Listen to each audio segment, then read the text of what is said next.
The drug costs are going down and by the way, Trump RX, which is the way you go to get your very low-cost drugs. But when you think in my first term, for 28 years, drug prices went up, and I got it down 1/4 or 1/8%. I was so proud of myself. It's the only one that in 28 years got them down. And I had a news conference to explain how proud of myself. It's the only one that in 28 years got them down. And I had a news conference to explain how great I was. I said, I'm the greatest there ever was. I got it down 1/8%. Okay? I was very proud because it only went up. For 28 years it went up. Now I got it down a little bit. And now I got it down 50%, 60%, 70% with these guys. So now I am, But nobody wants to write about it. But it doesn't matter because the people have found out and they're getting, we were the highest in the world by far. Sometimes would be 10 times higher than other countries. You'd buy a drug, I call it the fat pill or the fat drug. You'd buy it in London. Sometimes would be 10 times higher than other countries. You'd buy a drug, I call it the fat pill or the fat drug. You'd buy it in London. You'd buy it for $10 for a pill, let's say, or a pill generally. But actually, to be specific, London, $87, New York, $1,300. I said, how can that be possible? How can it be possible? $87. And actually, a friend of mine called me up and he said, he's a very rich guy, and he happens to be on this Ozempic, I guess, at the time. And it was not working, by the way. The guy was extremely successful, but highly neurotic. Got a lot of problems. I will not mention his name. He's begging me not to mention it because he's become quite famous. He's a big factor here. But he's very smart, very rich guy, very, very successful guy. And he said, hey, President, he used to call me Donnie. Now he calls me President, sign of respect. He said, I'm in London. I bought this stuff for $87. In New York, I pay $1,300. What's going on? I said, well, that's the way it is. We pay the highest prices in the world. And it sort of hit me that how ridiculous it is. Made, by the way, he checked it. He had a whole big research done on it because he couldn't believe it. Made in the same factory, same plant, everything was the same except the price. And now we are the lowest price. We are tied. In other words, whatever the lowest price in the world is, that's the price we pay. That's a tremendous difference. So we'll be paying, they go up a little bit. So the 87 will go like to 120 and we'll go down from 1,300 to 120. So we'll have these massive price cuts and they've already started. And I think it's one of the biggest things, but unfortunately the press doesn't like to talk about it. But because if I were a Democrat, it would be headlines all over the place. But so I do that. That's why I like live television, actually. It's great because you can't do any cutting. But I was so honored by that, and that's going to have a huge impact on this also, because the pricing, not only is it important, but the pricing is going good. And you're going to get the rescheduling done, right, please? So will you get the rescheduling done, please? Joe, they're slow walking me on rescheduling.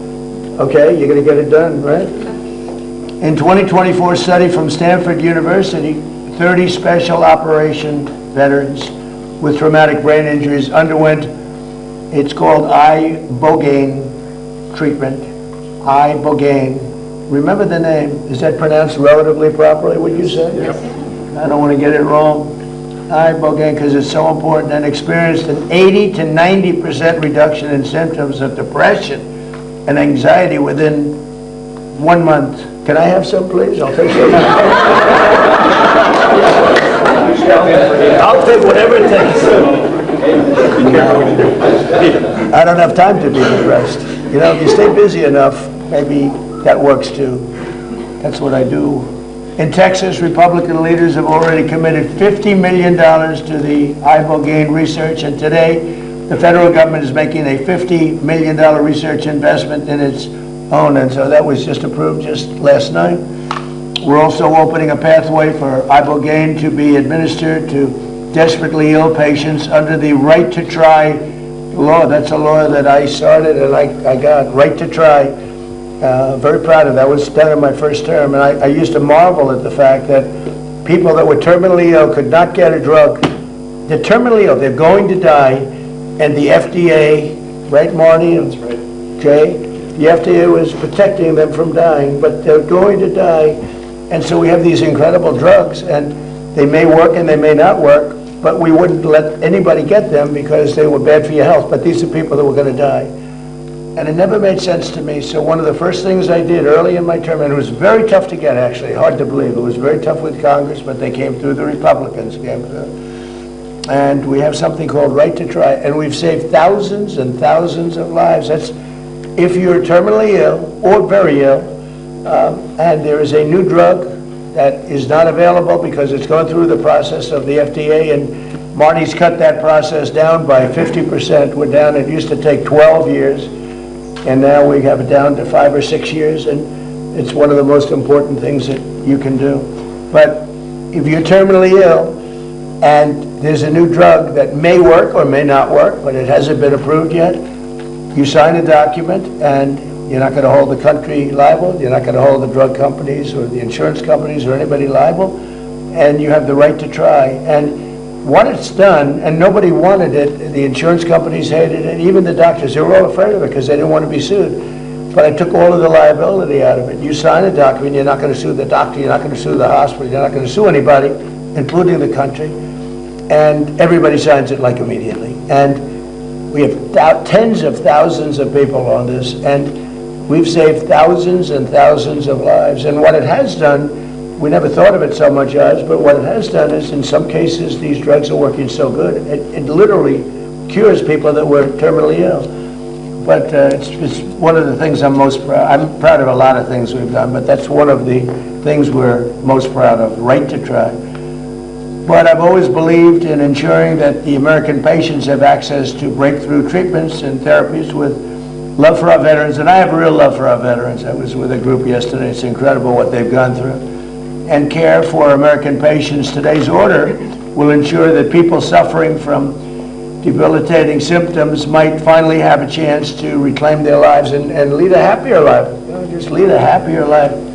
They've been through so much. So I'd like to ask Secretary Kennedy to say a few words, followed by Commissioner McCary, Marcus Luttrell, Joe Rogan, and anybody in the group that would like to speak. You're tremendous people. I know many of you, and you're really highly respected people. And the Luttrell family is well represented, but I don't mind having both Luttrells. Both Luttrells can say a few words, okay? Great people. And so, Bobby, do you want to start it off, please? Thank you, Mr. Thank President. you so much. Good morning, and thanks to the leadership of President Trump for making this historic day possible. Under the executive order, HHS will accelerate research, approval, and access to new mental health treatments, including psychedelic therapies such as Ibogaine. We're taking this decisive step to confront one of the most urgent public health challenges facing our nation, the mental health crisis. More than 14 million Americans live with serious mental illness, and 1 in 4 adults experiences a diagnosable disorder each year. Suicide has risen by more than 30% over the past 2 decades, with another peak in recent years. Among veterans, more than 6,000 die by suicide each year since 2001. We have lost far more veterans to suicide than to combat. At the same time, millions of Americans living with depression, PTSD, addiction, and other conditions do not respond to existing treatments. We owe it to our warfighters and veterans to turn over every stone to alleviate the emotional and mental health blowback from their deployments. It's disturbing to me and to the President that hundreds, in fact thousands of veterans are having to travel to Mexico or other countries to experiment with interventions that hold great promise, but for which our knowledge is still insufficient. This executive order will remove the legal impediments that block American researchers, scientists, physicians, and clinicians from properly studying these medicines, and where appropriate, establishing protocols for their safe therapeutic use. We're directing the FDA to prioritize therapies that have received breakthrough therapy designation, treatments that early evidence suggests may improve what we have today. We're expanding the use of right to try so that eligible patients with treatment-resistant conditions can access these therapies under medical supervision. We're also coordinating with the DEA and the Department of Justice to begin rescheduling reviews after successful phase 3 trials. When the FDA determines a therapy is safe and effective, patients should not face avoidable delays in access. At the same time, HHS will work with states, the Department of Veterans Affairs, and other federal partners to strengthen research and share clinical data. We will use that data to support faster, evidence-based decisions. Through ARPA-H, HHS will allocate, as the President says, at least $50 million from existing funds to partner with states that are advancing these therapies. We will support those efforts with funding, with technical assistance and data sharing consistent with applicable law. Researchers at Johns Hopkins, Stanford, and Harvard, and other leading institutions have reported meaningful and, in some cases, extraordinary clinical improvements. If these results continue, these therapies could offer longer-lasting relief, not just symptom management, and reduce economic burden of mental illness, which costs this country hundreds of billions of dollars every year. This policy creates a strict, science-based pathway for FDA approval and controlled medical use. The bottom line is progress in mental health treatment has not matched the scale of the problem. I want to thank Joe Rogan for helping bring national attention to innovative, potentially life-saving treatments for veterans and others living with mental illness, and for pushing this conversation into the mainstream. I also want to thank Representative Morgan Luttrell from Texas and former Navy SEAL Marcus Luttrell for their leadership on this issue. I also want to thank the CEO of Americans for Ibogaine, Brian Hubbard, and the organization's ambassador, former Navy SEAL Henry Berkowitz, and former SEAL Team 6, Rob O'Neill. And I want to thank a couple of people for getting this record time across the finish line, Callie Means and Dr. Heidi Overton. Thank you, Heidi, for your leadership and for your attention to detail, which is often frustrating, but always right. So thank you, and thank you above all, Mr. President. Thank you very much, Bobby. And you're fantastic.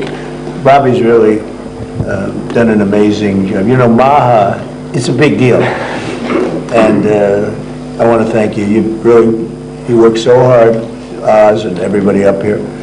And I just want to thank you. Great job. And he's somewhat outside of the box, would you say? And that we need outside of the box a little bit, right? Would you say, Oz? Marty, please. Great. Thank you, Mr. President.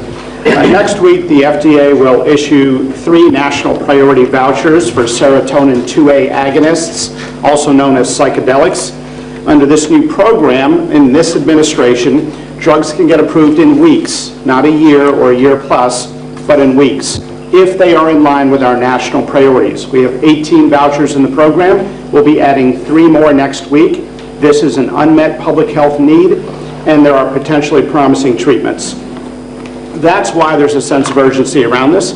That's why we're doing it now. The applications are about to come in, so this is the natural, perfect timing for this announcement. For many men and women, they have been fighting battles on the ground.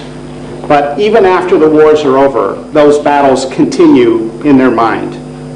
Now, there are a lot of medications in medicine where we don't know exactly how it works, but we see profound results. If we actually listen to those who experience the therapeutic value, we can learn as a medical field. We just have to listen. The stories of those individuals with dramatic results, that is data. That is scientific data, even from a single individual. We also have randomized controlled trials. And we have to do that because we need to be able to say there's good support when we recommend these therapeutics.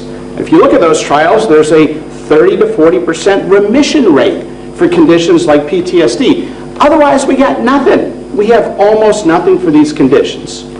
अमरीकी सदर Donald Trump white house में media से गुफ्तगू कर रहे हैं। उन्होंने कहा तिब्बी शोबे में हम इस्लाहात ला रहे हैं और अमरीका में मुनश्शिया स्मगलिंग में कमी वाक़ई हुई है। साथ ही साथ अमरीकी सदर डोनाल्ड ट्रंप सहाफ़ियों से बातचीत कर रहे हैं, सवालों का जवाब दे रहे हैं और उन्होंने कहा कि अद्वियात की कीमतों में 50 से 80% तक कमी वाक़ई हुई है और कोशिश कर रहे हैं कि मुल्क के हालात मज़ीद बेहतर हो जाएं। साथ ही साथ उन्होंने कहा कि स्पेन की मईशत खासी कमज़ोर है। हालत देखकर अफसोस होता है। वो सहाफ़ियों के सवालात के जवाब दे रहे थे।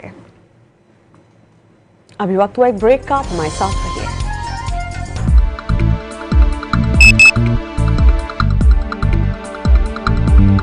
This donut makes me wanna smile. This donut makes me wanna smile. New Peak Feed Smile Triple Chocolate This Donut. donut makes me wanna smile. This donut makes me